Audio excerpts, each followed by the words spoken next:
The Denver International Airport is a complex series of concourses, baggage tunnels, trains, and all the necessary equipment to run a top-notch international airport. In our case, we are studying the contract related to the fire alarm system upgrade and looking for a means in which we can establish the performance that's being done on a daily and weekly basis and make it in such a way that we can cover the entire spectrum of the airport, at the same time have the detail necessary to know if we're performing at the levels we wish to have, and that also affects our cash flow and other issues. As we can see as we're running down this train rail, this is the inside of the train that feeds the airport from the main entrance areas and the ticketing all the way out to the concourses. And so you can see it's a rather expansive, long ride on a train just to see from one end to the other. And behind all of that is all the equipment that we're installing to make it all safe. So with that in mind, we're going to take more of a linear approach to the status updates so that we can see things in a way that's somewhat understandable for the regular everyday person as well as the technical people that are associated with performing the work.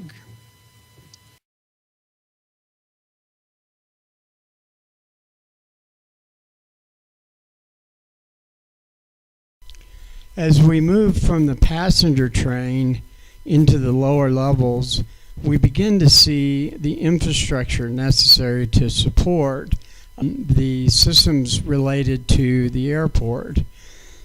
This view is exactly the same view as what we saw previously as we were riding in the passenger train, but is more as the individuals workers see in their everyday work.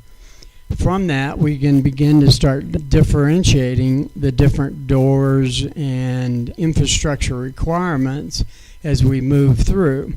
And what we'll begin to start seeing is there's a sequence of doors that have fire alarms and pull stations.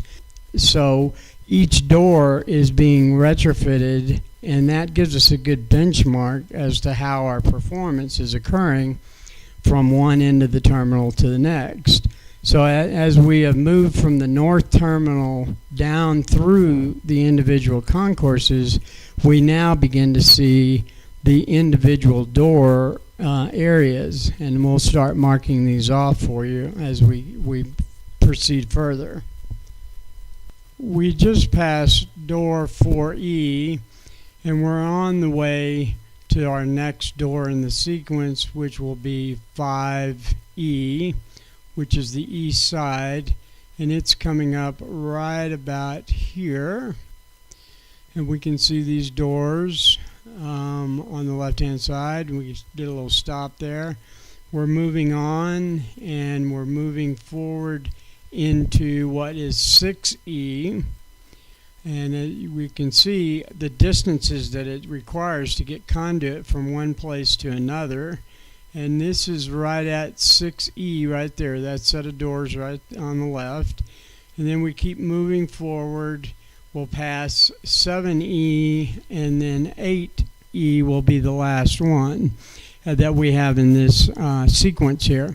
However, those doors are both on the east side and the west side, and we have individually studied these doors for their actual status updates as they tie to the schedule.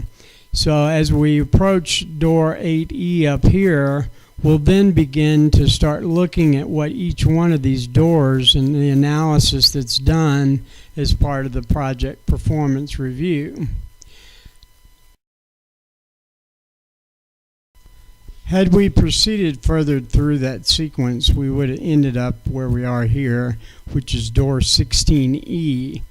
There is a series of existing fire alarm devices that are still functioning at the moment, and we can see the new horn strobe has been mounted and connected, and then we see the new pull station has a box and it has the wire pulled to it, but the device has not yet been terminated and put in place. Now, the important part about each one of these doors is it gives us somewhat of a geographical point in which we can reference status. So we can go back and look from 16E out, what is the status of that area,